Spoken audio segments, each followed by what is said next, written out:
Selon la légende, il existe un fil rouge qui relie les âmes, les personnes entre elles, celles qui sont destinées à se rencontrer pour grandir, pour cheminer, pour guérir.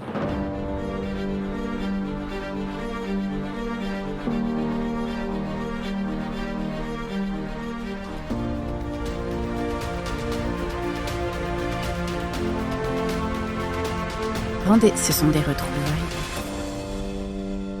Bonjour tout le monde, bienvenue à notre émission Impacter le monde. Je suis tellement contente de vous présenter ma prochaine invitée qui est l'auteur de ce livre extraordinaire. J'ai même encore des petits billets pour me souvenir de ce que je veux ressortir de ma lecture. Le livre s'appelle Au bout du fil. Ça a été écrit par Céline Archambault et le fil est tellement important dans toute l'histoire qui va se dérouler en ondes avec vous, mais aussi dans le fil de votre histoire et vous allez faire énormément de liens. Céline Archambault est thérapeute énergétique depuis des années et la première fois qu'elle a testé ses dons et ses capacités, elle n'avait que 9 ans. Et ensuite, il y a eu des effets secondaires qui l'ont fait peut-être un peu paniquer ou qui l'ont dérangée et elle s'est coupée de tout jusqu'à ce que la porte s'ouvre à nouveau. J'ai tellement hâte que vous puissiez entrer dans l'univers de Léa et aussi de découvrir Céline.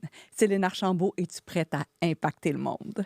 Je suis prête. Oh, je suis tellement contente de te recevoir. Merci, Karine. Et on pourra expliquer tantôt que c'est le deuxième enregistrement qu'on fait ensemble. Le premier est sorti tout flou et ça a bien tombé parce que ça nous permet de reprendre notre discussion et ajouter encore plus de clarté. Il n'y a pas de hasard. Il n'y a pas de hasard, même quand il y a un bug technique. Gardez ça en tête, peu importe ce qui vous arrive dans votre vie. Commençons par Léa. Céline, je dois dire que je ne suis pas une fan des romans et je l'ai dévoré. Et j'espère qu'il va y avoir un tome 2 parce que quand j'ai terminé le livre, j'étais déçue, non pas de ma lecture, mais le fait que ce soit fini. Écoute, j'y réfléchis en ce moment. C'est vrai? Oui. Parle-moi de l'histoire de Léa qui est un peu inspirée par ton propre chemin, mais allons-y avec Léa. Qu'est-ce qu'on retrouve dans ce livre-là? Écoute, j'ai prêté un bout de mon histoire à Léa, puis j'ai prêté aussi un bout de l'histoire de mon ami Véro, puis j'ai romancé aussi. Parce que je ne voulais pas raconter mon histoire, je ne voulais pas raconter ma vie, je voulais raconter un processus de guérison à travers les liens d'âme. Et là, ça s'appelle Au bout du fil. Et sur la page, il y a un fil rouge. J'aimerais que tu expliques aux gens qui nous écoutent, qu'est-ce que c'est le fil rouge pour toi? Mais tu sais, Karine, on est tous connectés les uns aux autres. Toi, moi, Fred, ceux qui nous écoutent. Parce qu'on fait partie d'un grand tout. Il y a de l'énergie qui circule entre nous. Mais il y a des connexions entre certaines personnes qui sont plus profondes. Et selon la légende, il existe un fil rouge qui relie les âmes, les personnes entre elles, celles qui sont destinées à se rencontrer pour grandir, pour cheminer, pour guérir. Est-ce que le fil aussi nous permet peut-être de relier des événements puis de comprendre au bout du fil quelle était cette route-là sur laquelle on a marché? Mais justement, Léa va entreprendre ce voyage-là. Elle va faire les liens entre l'expérience de son passé, les traumas de son passé, ses blessures, et puis ce qu'elle est en train de vivre actuellement. Parce qu'au début du roman, Léa, elle est en train de vivre de l'anxiété, elle subit de l'anxiété. Elle vient de s'installer à Malte, sur une île qui est magnifique, chargée d'histoire. Est-ce que tu as habité là? Oui, je connais beaucoup bien cette île. Ouais. J'adore cette énergie qui se dégage de cet endroit. Puis j'avais naturellement envie de poser ce décor-là sur mon premier roman. Donc Léa vient d'emménager à Malte. Elle vient aussi d'être maman d'un petit garçon. Puis la naissance de son fils a réveillé ses insécurités, son anxiété, cette lourdeur de la responsabilité d'un petit être finalement. Et quand son fils est malade, elle est de plus en plus anxieuse, de plus en plus angoissée. Elle subit des crises de panique qui sont de plus en plus fréquentes. Et c'est là qu'elle décide de se dire, je ne peux pas rester comme ça, là, ça m'empêche de fonctionner correctement. Je vais aller voir ce qui se passe en moi. Elle rencontre dans un cours de yoga Jessie qui va lui ouvrir les portes d'un monde qu'elle ne connaît pas. Un monde où on parle d'énergie, où on parle de liens d'âme, où on parle de processus de guérison, où on parle d'enfants intérieurs blessés. Mm-hmm. Et au fil de ces rencontres, Léa va finalement réussir à se reconnaître, reconnecter avec qui elle est vraiment. Ouais, se souvenir de qui elle est. C'est ça. Puis j'ai trouvé, le processus d'écriture extraordinaire avec cette partie passé, Oui. présent, non, il y a pas vraiment de futur ou oui, est-ce qu'on On accompagne Léa finalement dans son futur. exact, oui, merci, c'est encore mieux dit que ce que j'aurais pu le faire, mais tous les liens qu'elle fait entre comment elle se sent par rapport à une expérience Oui. passée et c'est là que tu vois que tout est bien tricoté, ficelé, les événements les uns avec les autres. Et c'est ça, c'est ce qu'on a vécu dans notre passé vient finalement développer qui on est, Ouais. nos croyances, nos mécanismes de protection, Oui, nos mémoires. oui. Et on porte finalement ces blessures-là. On va donc les vibrer, puis on va donc les expérimenter à nouveau. Et c'est ce qui se passe, c'est que au-delà de la crise d'angoisse, il y a quelque chose derrière. Qu'est-ce qui est en train de se manifester dans cette angoisse-là? Ouais. Il y a une phrase dans le livre Le cours en miracle qui dit: «On n'est jamais irrité pour la raison pour laquelle on pense. Mhm. Je ne suis jamais irritée si je ne l'ai pas dit assez clairement». Donc, quand il y a quelque chose qui ping dans notre univers ou qui Oui. nous fait vivre de l'anxiété, du stress, de la peur et tout, ça peut être, oui, l'événement tel qu'il est devant nous, mais bien souvent, cet événement-là vient activer ce souvenir-là de la petite enfance ou un événement qui s'est passé antérieurement, n'a peut-être pas évolué ou fleuri encore. Je vais donner un exemple concret. Ouais, J'ai un ado qui a 18 ans, ouais. qui, il y a quelques années, il y a 2 ans à peu près, il m'appelle en me disant: «Maman, je viens de fumer un joint un peu trop fort, je suis en train de faire un bad trip». Là, moi, au moment où il m'appelle, j'ai plus 47 ans, j'ai 10 ans, je suis dans ma cuisine avec mon petit frère qui a 4 ans et demi. On n'a pas de chauffage, donc on a des radiateurs électriques à la maison. Il tombe sur le radiateur, il se brûle les cuisses. Il n'y a pas maman, il n'y a pas papa, je suis toute seule, je ne sais pas comment gérer. Mais comme moi, mon fils m'appelle pour me dire: «Maman, je suis en train de faire un bad trip, je vais pas bien». Je te dis, je suis plus l'adulte là. T'as 10 ans. J'ai 10 ans. Ouais. Donc je suis pas capable de réagir. Ouais. Je suis pas capable d'aider, d'accompagner mon enfant là. Ouais. Et si j'avais pas pris en charge mes angoisses, je serais en pleine crise d'angoisse, panique, petite boule, impossible de fonctionner. Donc là, mes angoisses ont été prises en charge. J'ai quand même 10 ans. Je respire. Je m'enracine. Mm. Je vais connecter avec l'énergie du noyau de la Terre pour m'enraciner. Je reviens dans l'adulte. Puis là, je suis capable de répondre à mon enfant. Viens, rentre à la maison. Je vais te chercher si tu as besoin. Puis on va t'accompagner là. Mais je suis plus la petite fille paniquée. Je suis l'adulte. Et j'ai confiance en mes ressources. J'ai confiance en ce que je suis capable d'être. Je suis une maman, là, tu vois, ouais. à ce moment-là. Oui. Pendant quelques secondes, il y a juste cet enfant-là de 10 ans qui a été réactivé, Oui. mais en même temps, avec ta capacité à reconnaître tout ceci, ce cirque-là qui part, qui se Oui. déclenche avec fanfare et trompette dans notre tête, C'est tu as ça. juste été capable de redevenir comme maître de toi. Te repositionner. Oui, Te repositionner en adulte. oui. Repositionner en adulte. Oui. Oh! OK, on va aller dans le... On va ouvrir la porte de l'enfant intérieur. Puis je te l'ai dit la dernière fois qu'on s'est parlé, tout ce qui est enfant intérieur, pour moi, il y a une petite résistance. Ah!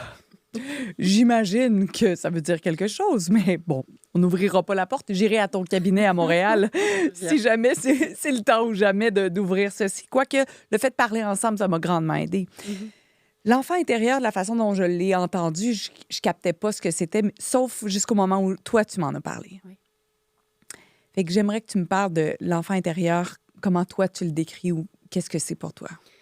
Mais en fait, tu vois, ça fait, ça fait presque 16 ans que je travaille en énergie. Puis, j'avais besoin de devenir la thérapeute que je voulais avoir moi quand je faisais mes propres crises d'angoisse.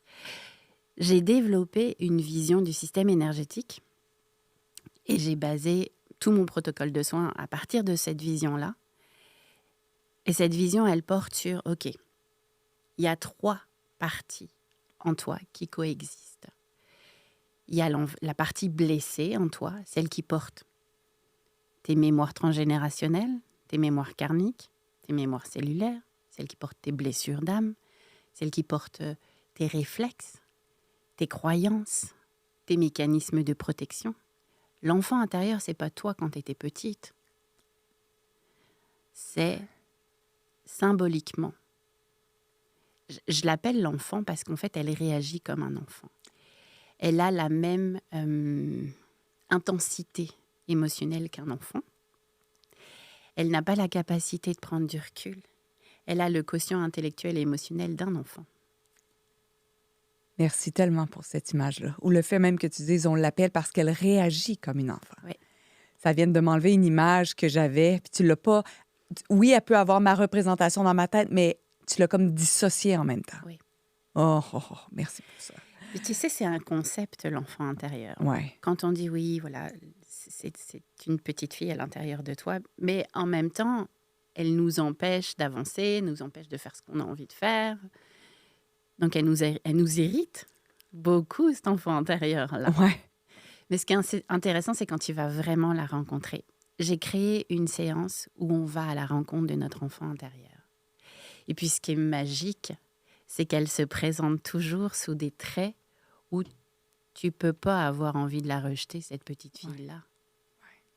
Tu as juste envie de lui dire « Hey, je suis là maintenant, je vais prendre soin de toi, puis je vais écouter ce que tu as à me dire. » Parce que souvent, si on est en résistance, parce qu'on veut pas écouter ce qu'elle a à nous dire. Est-ce que déjà tu es en train de me faire une petite pointe ici? Du tout. Pas du tout. Est-ce que c'est le temps pour moi d'aller te voir? Peut-être que oui. Donc, il y a la partie, tu nous as dit d'emblée qu'il y avait 3 parties. Donc, il y a l'enfant intérieur. Oui. Donc, celle qui réagit comme une enfant de 3 ans, 4 ans, 2 ans ou quelque chose comme ça. L'autre partie... L'autre partie, c'est l'adulte. Mm-hmm. L'adulte, elle se développe à partir de 7 ans. Elle se construit à partir de nos 7-8 ans. Tu vois, quand on dit c'est la partie raisonnée en nous qui se développe, ben c'est ça. L'adulte, elle n'a pas d'émotion. L'adulte, elle a conscience de qui tu es. Elle a conscience de ta valeur. Elle a aussi conscience de tes limites, de tes imperfections. Puis elle est complètement OK avec ça. L'adulte, elle n'a rien à prouver à personne. Puis elle a surtout une ressource extraordinaire, l'adulte, c'est qu'elle est capable de connecter à son âme. La troisième partie. La troisième partie. Donc on a une partie blessée, une partie intacte, et puis une partie lumineuse. Et on peut les faire coexister facilement. Mais l'idée, c'est d'ouvrir une boîte de dialogue. Moi, je dis toujours, c'est un peu comme un messenger, là, tu vois. Tu ouvres ton dialogue avec ton enfant intérieur pour écouter. Tu vas lui poser des questions. Oui. On aime ça, les questions toutes les deux. On aime ça, les questions. Oui. Qu'est-ce qui se passe en ce moment pour toi? Oui. T'es resté bloqué où? Dans quel trauma? Dans quelle histoire? Dans quelle mémoire? Qu'est-ce qui te fait mal? Comment je peux t'apaiser, là, maintenant? C'est une de mes questions préférées, c'est « t'as quel âge? » Oui, aussi, oui. Constamment. Dès qu'il se passe quelque chose, puis je vois que je réagis, je me dis juste « mais t'as quel âge? » Mais là, j'aime les questions que tu m'as proposées, comme « t'as besoin de quoi? Qu'est-ce qui te ferait du bien? Où est-ce que t'es coincé? Dans quelle histoire? » Oui, parce que c'est comme une blessure. Tu sais, quand elle est encore vive, là, eh ben, elle réagit, elle est très réactive. Ben, notre enfant intérieur blessé est très réactif si on ne prend pas soin de lui. Alors, ce qu'on va faire, c'est qu'on va déjà le nettoyer. En énergie, c'est très important. On va nettoyer ce qui presse l'enfant intérieur, ce qui l'alourdit, ses mémoires, ses liens énergétiques. Parfois, il faut nettoyer les liens énergétiques. Il y en a des très beaux, mais il y en a des toxiques. Donc, on va les nettoyer. Et on va nettoyer, on va apaiser toutes ces mémoires-là qui sont là, puis qui viennent bloquer le chemin. Puis quand on est aligné, c'est que ces 3 parties-là sont... Tu sais, des fois, on parle, ah oui, il faut être aligné ou comment je peux devenir encore plus aligné. Quand on s'en parle, je me dis, OK, mais c'est aligné, c'est vraiment enfant intérieur, adulte, âme. C'est ça. C'est quand le dialogue est ouvert entre les 3, que l'enfant intérieur est suffisamment apaisé, calme, qu'elle prend sa place d'enfant, que l'adulte est nourri, grandi d'une conscience de soi et qu'elle est connectée à son âme. Donc, en fait, il y a 2 boîtes de dialogue. Oui.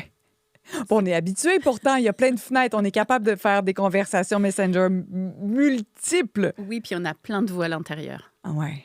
toutes ces voix qu'on écoute ou qu'on n'écoute pas, Ouais, justement. ouais. J'aimerais qu'on revienne avec tes dons et tes capacités parce que tu as une capacité d'entendre. Est-ce que ce livre-là, ça a été channelé, téléchargé, guidé, toute l'écriture du livre? Alors, j'avais un fil. Ah, Je savais où je partais, je savais où je m'en allais. Après, c'est vrai qu'il y a plein d'étapes qui ont été complètement reçues, j'ai envie de te dire, parce que ouais, je suis allée à des endroits où je ne pensais pas aller. ouais. J'ai visité des émotions que je ne pensais pas visiter non plus. Donc oui, ça a été un mélange des deux, je te dirais. Mais si on retourne encore plus en arrière, puis on va voir vraiment ton enfant, la vraie, qui a Oui, existé. oui, À 9 ans, tu as effectué ton premier soin de guérison. oui. Maman avait une amie médium et son amie lui avait dit, écoute, ta fille, elle a un don de guérisseuse extraordinaire. Donc, maman, qui croyait beaucoup à tout ça, me dit, ah bon, écoute, tu as un don, on va le tester.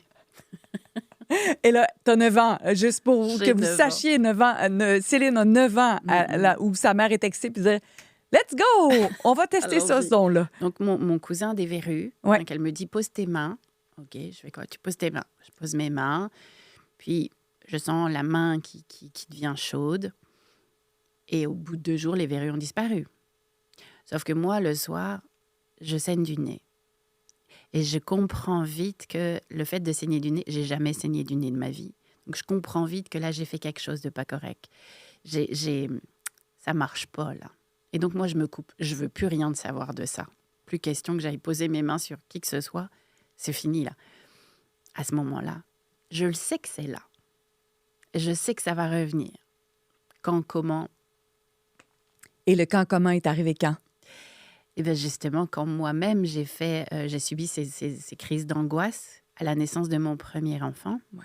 je suis restée enfermée chez moi presque 3 ans. Ouais.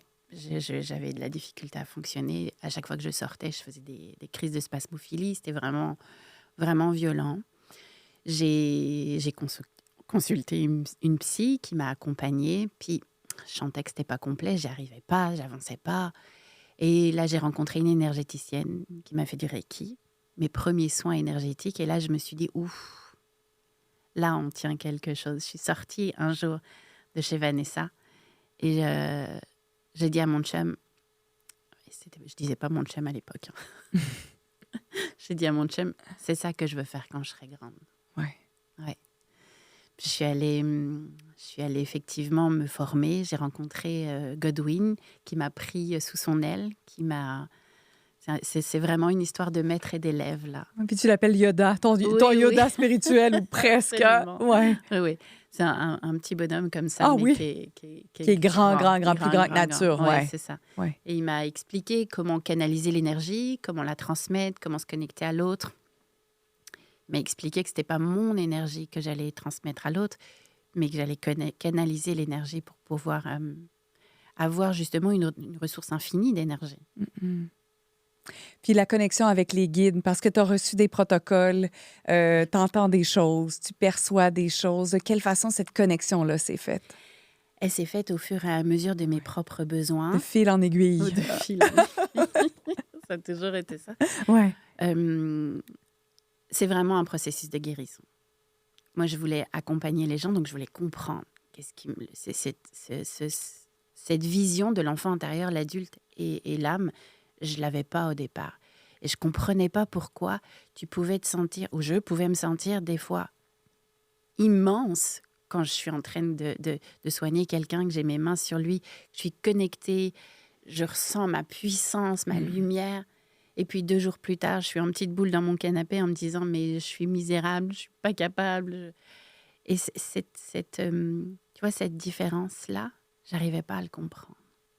Puis au fur et à mesure, les guides m'ont dit, mais oui, mais c'est parce que tu as une enfant intérieure. Hein? Puis tu as une adulte. Hein? Puis tu as une âme. Oh! Et les 3 sont connectés. Et tu passes d'un état de conscience à l'autre. Tu traverses d'un état de conscience à l'autre sans même t'en rendre compte. Oh. Nous, ce qu'on va faire là, c'est qu'on veut que tu le fasses en conscience. Tu passes d'un état de conscience à un autre. J'aime tellement l'image que tu viens de déposer dans mon univers sur ces 3 niveaux. Il y en a peut-être plus. L'objectif, c'est Mhm. pas Oui. Mais pour moi, ça résonne que oui, des fois, je suis dans mon âme, tout en haut. Mhm, mhm. Et des fois, ici, c'est tout bon. Ouais. Mais des fois aussi, je descends dans le niveau de conscience où là, Ouais. je suis en réaction, complètement réactionnaire. Et bien souvent, les gens qui ont fait un travail sur eux, parce que j'en connais plein, j'ai plein de clients qui viennent et qui ont déjà fait ce travail sur eux, de conscience de soi, et qui sont souvent dans leur adulte et souvent dans leur âme. Et puis, pof, une expérience, et on retombe dans l'enfant intérieur. Et eux, ils ont l'impression que je retourne en arrière. Je suis 10 ans en arrière. Ouais. Je comprends pas. Je comprends pas, ça fait 20 ans que je fais du développement personnel, puis là, c'est comme si j'avais tout oublié. Ça, c'est... Et cette croyance-là, je l'ai déjà travaillée. Oui, Oui, mais tu sais quoi? Laisse-moi te dire, ta croyance, elle est là. Puis ton enfant intérieur, il est figé, elle bouge pas, là, la petite. La croyance, elle va l'avoir toute sa vie. C'est comme un tatouage, là, tu ah vois. ouais. Ça bouge pas. Par contre, ce que tu peux faire, c'est te repositionner en adulte. Va prendre soin de ton enfant intérieur. Va lui dire, ce que tu ressens là, c'est normal.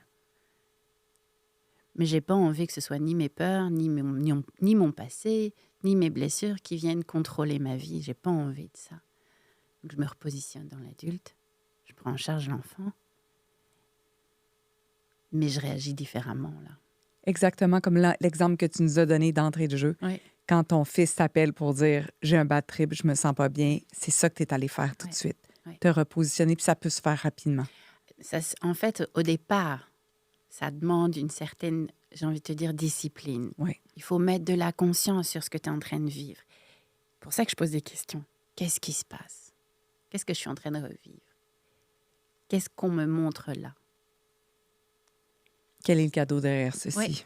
C'est Oui. Oui. Parce que tout est source d'apprentissage. absolument. Le fil rouge, c'est juste d'avancer. Puis, tu sais, il y a des gens qui vont faire une représentation de la vie comme étant des hauts et des bas. Je suis d'accord, pas d'accord avec ça.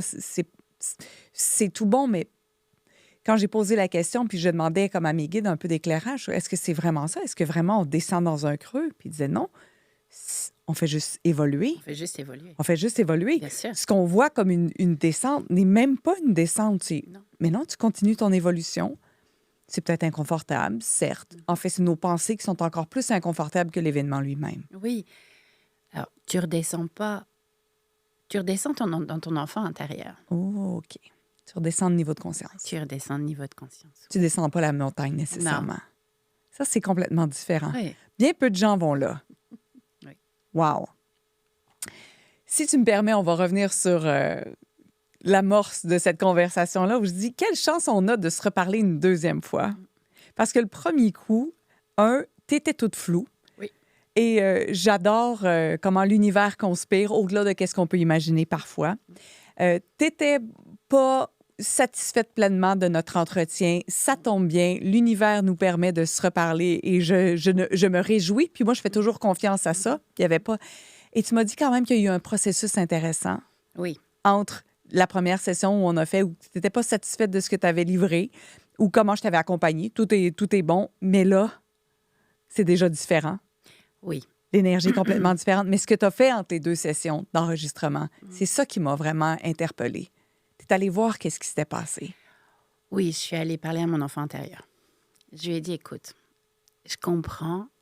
Chez moi, j'ai toujours eu un j'ai pas le droit quelque part qui planait en moi.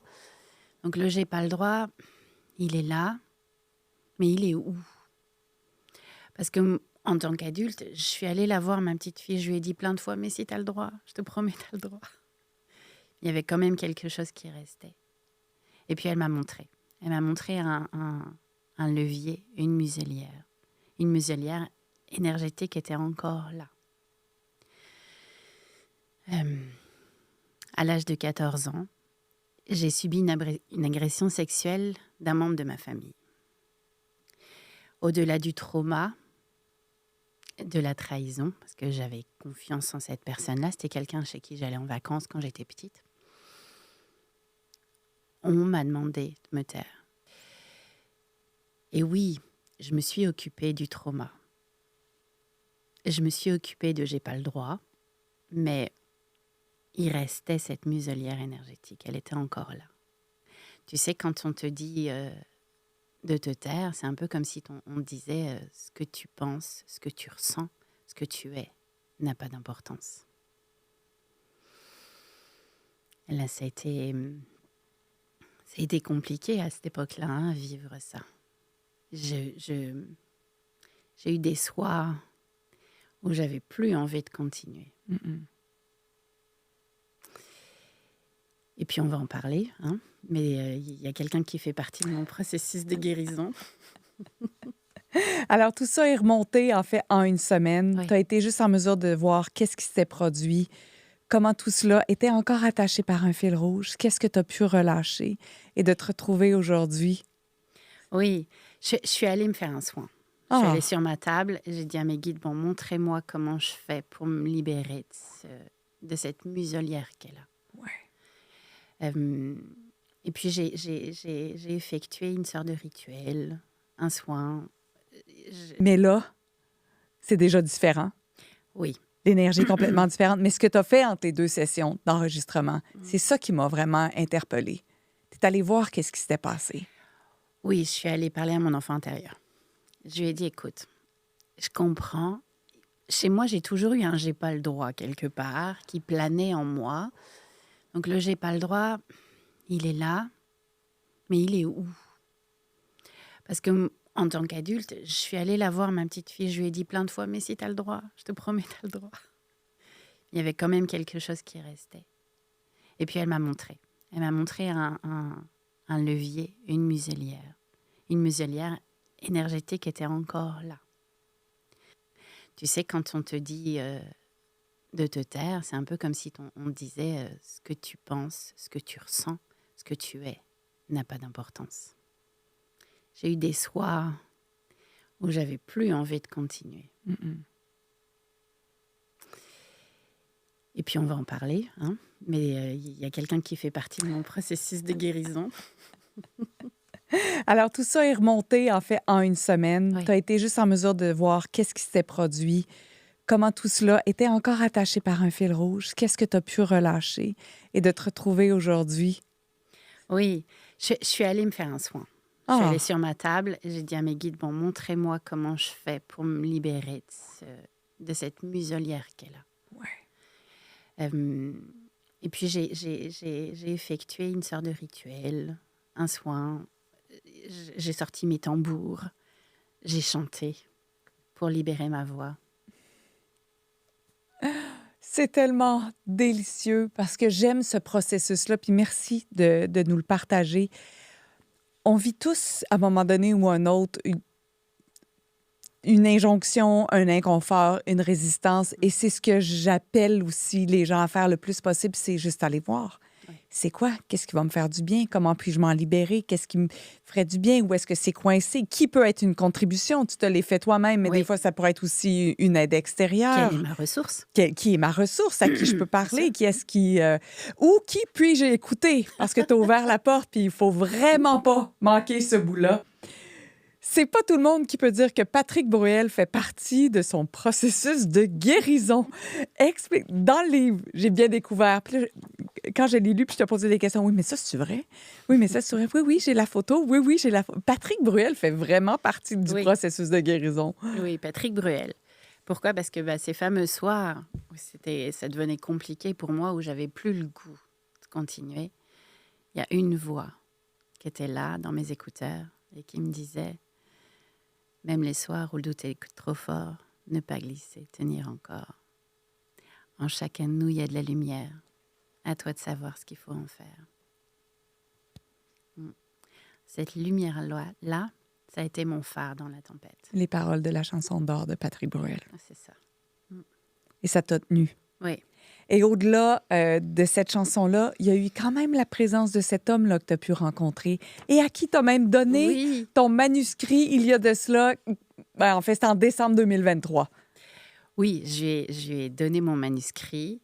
Il l'a pris et il était heureux. Et là, il y a quelques jours, il était encore en concert à Montréal, parce que j'ai la chance qu'il vienne de nombreuses fois à Montréal, qu'il aime beaucoup cette ville, ce pays. Il vient souvent au Québec. Ouais. Donc, je suis allée lui donner le livre à la fin de son concert. Et il m'a reconnu. Ah oui, tu m'avais donné un manuscrit. Ça y est, t'as réussi. C'est un livre. C'est magnifique. Et il a gentiment posé avec le livre.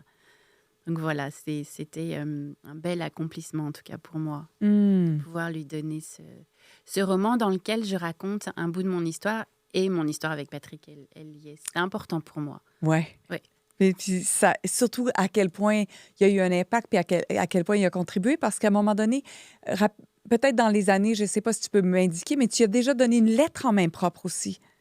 Si, admettons, le livre, là, oui, c'est la cerise sur le Sunday, puis tant mieux s'il y a autre chose après.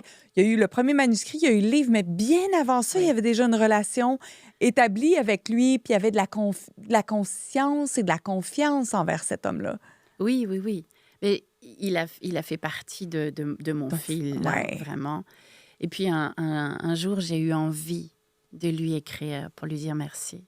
Alors j'ai écrit une lettre, puis j'ai eu l'occasion de lui transmettre lors d'un soundcheck. Je lui donne ma lettre, il la prend, il va la lire en coulisses, puis il rentre sur scène, il me regarde droit dans les yeux, puis il me dit « Merci à toi ». Ouais. Ça doit... Quel effet ça fait? Parce que toi, tu lui avais confié une partie de ta vie ou Mhm, des douleurs, des mhm, résistances, et mhm. d'avoir ce regard-là de lui qui dit merci à toi. Alors, t'as la petite fille, la midinette, là, qui est comme « Ah !» Et puis, il y a quelque chose que, OK, il est là, et je suis là, je suis reconnue dans tout ça. Il y a des extraits que j'ai sortis où je voulais t'entendre parce que je trouvais ça vraiment intéressant parce que ça vibre vraiment en moi. Puis c'est pas nécessairement encore là quelque chose qu'on entend aussi clairement de la façon dont tu le fais. Mm. Et on parle entre autres de la blessure d'abandon. Puis honnêtement, à chaque fois qu'on parle des blessures d'abandon, de rejet et de tout le reste, des fois, je sourcille un peu parce que je trouve qu'on met énormément d'emphase sur « Ah, j'ai la blessure d'abandon, j'ai la blessure ». Je comprends que notre enfant intérieur l'a certes vécu, Mhm. mais ensuite, combien de fois nous sommes-nous abandonnés? Oui, Et là, c'est l'adulte puis ça, l'âme qui prend en charge ce qui s'est produit. la partie, oui. Oui. Parce que dans ton livre, tu le nommes, tu n'as plus le réflexe de t'abandonner toi-même. Wow! Oui. De quelle façon on peut relâcher ce réflexe de nous abandonner nous-mêmes? En reconnectant avec notre enfant blessé. Parce que si tu n'es pas connecté à ton enfant blessé, c'est là où tu l'abandonnes. Tu vas pas aller au bout de tes affaires. Tu vas aussi te mettre au service de l'autre. Quand on a la blessure d'abandon, en général, on se met au service de l'autre parce qu'on ne veut pas être abandonné. Mais quand tu reviens dans ton adulte, puis que tu connectes avec ton enfant intérieur, là, c'est toi qui lui dis « je t'abandonne pas ». Et quand on ne s'abandonne pas, on va au bout des choses, comprends-tu? Puis on voit le processus de Léa aussi, Mm. qui a ce réflexe, qui a peur d'être abandonnée, Oui. compte tenu de son histoire familiale quand elle était petite. Elle endure un mari qui, oui, l'aime, la chérit, mais probablement pas l'honore assez. Oui. Puis on a presque hâte qu'elle le quitte à un moment donné.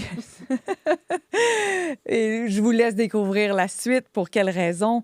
Mais est-ce que elle et David, qui est son mari, et toutes les autres relations qu'elle a dans ce livre-là, et on peut faire le lien avec tous les gens, puis je pense que c'est ton amour est ici, mon amour est ici, c'est rendez-vous d'âme. Oui. Qu'est-ce que c'est un rendez-vous d'âme? Ce sont des retrouvailles. On se connaît déjà. T'as jamais eu ça, cette impression? Tu connais quelqu'un, Oui, mais tu viens juste de le rencontrer. oui. Ben, c'est ça, un rendez-vous d'âme. Et il y a un cheminement à faire ensemble. On va s'apprendre, on va se montrer. Il y a des âmes, il y a des personnes qui viennent te réactiver tes blessures. Donc là, ils vont te faire rencontrer ton enfant intérieur. Puis il y en a d'autres, au contraire, ils vont te montrer ta lumière. Donc, le rendez-vous d'âme n'est pas qu'une histoire d'amour qui finit bien. Les rendez-vous d'âme, c'est chacune des rencontres qui sont quoi? Est-ce que je pourrais employer le mot percutante ou déstabilisante, soulevante? Ce sont aussi, même celles qui sont dures, Oui, bien même sûr. celles qui, on a la perception dans l'expérience terrestre qui finissent mal. Oui. C'est un rendez-vous d'âme. Ils viennent te montrer quelque chose. Ouh, Ils viennent te faire... En fait, les rencontres, avec l'autre, c'est avant tout une rencontre avec soi aussi. Merci infiniment. Longue Merci, vie à Karine. Léa, longue vie à ta puissance, puis à tout bientôt. Merci, Karine. À bientôt.